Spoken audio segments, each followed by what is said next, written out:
صبح جمعہ کے اندر خلیفہ دوم حضرت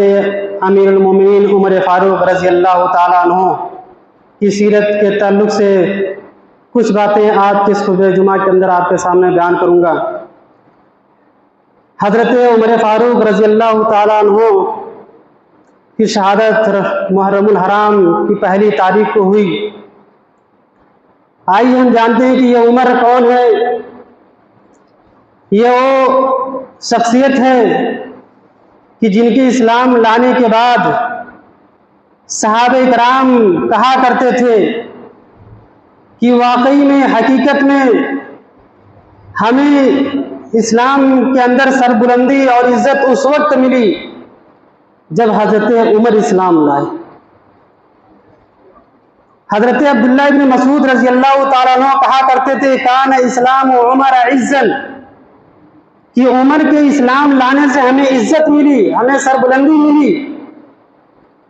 وکانت ہجرتہ نصرا، اور جب حضرت عمر رضی اللہ تعالیٰ عنہ ہجرت کر کے مکہ سے مدینہ آئے تو ہماری مدد کی گئی۔ وکانت عمارتہ رحمتا، اور حضرت عمر فاروق رضی اللہ تعالیٰ عنہ نے جو 10 سال حکومت کی، جو ان کے حکمرانی کا جو دور تھا، وہ دور مسلمانوں کے لیے بڑی رحمت والا دور تھا، بڑی خوشحالی والا دور تھا۔ تو آپ اس بات سے اندازہ لگا سکتے ہیں کہ امیر المومنین حضرت عمر فاروق رضی اللہ تعالیٰ عنہ کی شخصیت کتنی عظیم شخصیت تھی، آپ کا اسٹیٹس کتنا بلند تھا کہ آپ کی اسلام لانے کے بعد صحابہ کہا کرتے تھے کہ ہم جو کام چھپ چھپ کر کے کیا کرتے تھے، حضرت عمر کی اسلام لانے کے بعد ہم کھلے طور پر عمل کرتے۔ حضرت عمر فاروق رضی اللہ تعالیٰ عنہ، ان کا نام عمر، ان کے والد کا نام خطاب، ان کے دادا کا نام نفیل، عمر بن خطاب بن نفیل بن عبد العزى القرشی العدوی، یعنی قریش کے ایک مشہور خاندان بنی عدی سے تعلق ان کا تھا حضرت عمر فاروق رضی اللہ تعالیٰ عنہ کا۔ حضرت عمر فاروق رضی اللہ تعالیٰ عنہ ان چنندہ صحابہ کرام میں سے تھے جو پڑھنا لکھنا جانتے تھے، جو پڑھنا بھی جانتے تھے اور لکھنا بھی جانتے تھے، اور یہ عشر مبشرہ میں سے بھی تھے حضرت امیر المومنین عمر فاروق رضی اللہ تعالیٰ عنہ، جن 10 صحابہ کرام کو اللہ کے نبی صلی اللہ علیہ وسلم نے دنیا ہی کے اندر جنت کی بشارت دے دی۔ حضرت ابو بکر، حضرت عمر، حضرت عثمان، حضرت علی، حضرت طلحہ، حضرت زبیر، حضرت سعد بن وقاص، حضرت سعید بن زید، اور حضرت عبد الرحمن بن عوف، اور اسی طریقے سے حضرت ابو عبیدہ بن جراح۔ یہ 10 صحابہ کرام جن کو اللہ کے نبی صلی اللہ علیہ وسلم نے دنیا کے اندر جنت کی بشارت دی، انہی میں سے حضرت عمر فاروق رضی اللہ تعالیٰ عنہ میں تھے۔ یہ وہ امیر المومنین ہیں کہ اللہ کے نبی صلی اللہ علیہ وسلم، بخاری کی حدیث ہے کہ آپ صلی اللہ علیہ وسلم نے خواب دیکھا۔ اللہ کے نبی بیان فرماتے ہیں کہ میں نے خواب دیکھا کہ کچھ لوگ میرے پاس پیش کیے گئے، لائے گئے میرے سامنے، اور وہ کپڑا پہنے ہوئے تھے، والے خمس، ان کے جسم کے اوپر کپڑا تھا۔ تو کچھ لوگ جو پہلے پیش کیے گئے ان کے اوپر جو کپڑا تھا وہ چھوٹا تھا، کرتا۔ کچھ اور لوگ پیش کیے گئے، ان کا کپڑا اس سے بڑا تھا۔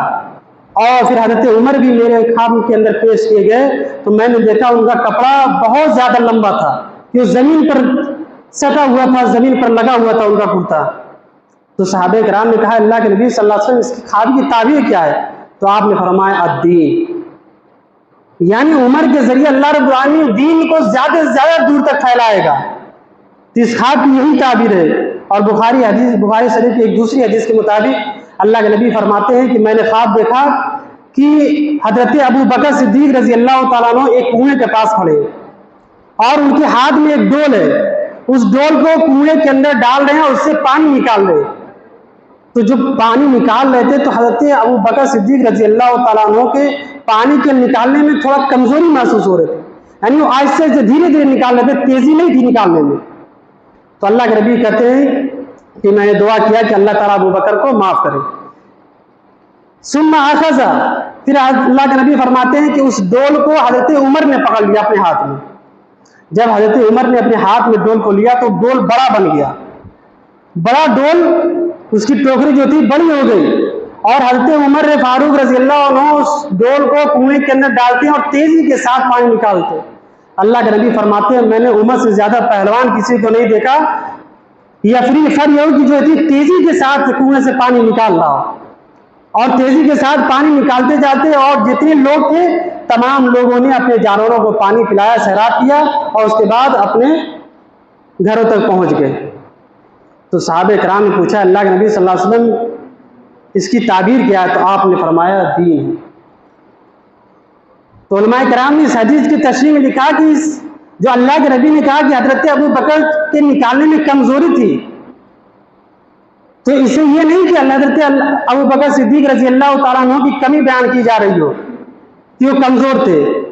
اس سے مراد یہ تھا کہ اللہ کے نبی صلی اللہ علیہ وسلم کے انتقال کے بعد حضرت ابو بکر جب تبلیغ کریں گے، ان کی دور حکومت آئے گی تو ان کو بہت کم وقت ملے گا۔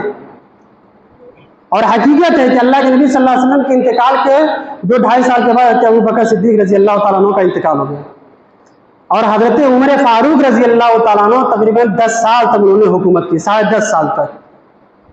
تو انہوں نے اس حکومتی دور کے اندر انہوں نے بہت بڑے بڑے ممالک انہوں نے فتح کر لیا، تقریباً شام کا علاقہ، عراق کا علاقہ، ایران کا علاقہ، آذربائیجان کا علاقہ، لیبیا اور مصر، جو بڑے بڑے ممالک تھے اس وقت حضرت عمر فاروق نے ان تمام بڑے بڑے ممالکوں کو فتح کر لیا۔ تو دور دور تک ان کا پرچم، انہوں نے اسلام کا پرچم لہرا دیا تھا۔ تاریخ لکھنے والے کہتے ہیں کہ تقریباً 22 لاکھ مربع میل کے اوپر حضرت امیر المومنین کی حکومت تھی۔ تو یہ حضرت امیر المومنین عمر فاروق رضی اللہ تعالیٰ عنہ، ان کے بارے میں آتا ہے، حضرت عمر فاروق رضی اللہ تعالیٰ عنہ کے بارے میں آتا ہے کہ یہ بالکل سادہ زندگی گزارنے والے تھے، بالکل سادہ مزاج زندگی گزارنے والے تھے، اور یہاں تک کہ طبقات کے اندر علامہ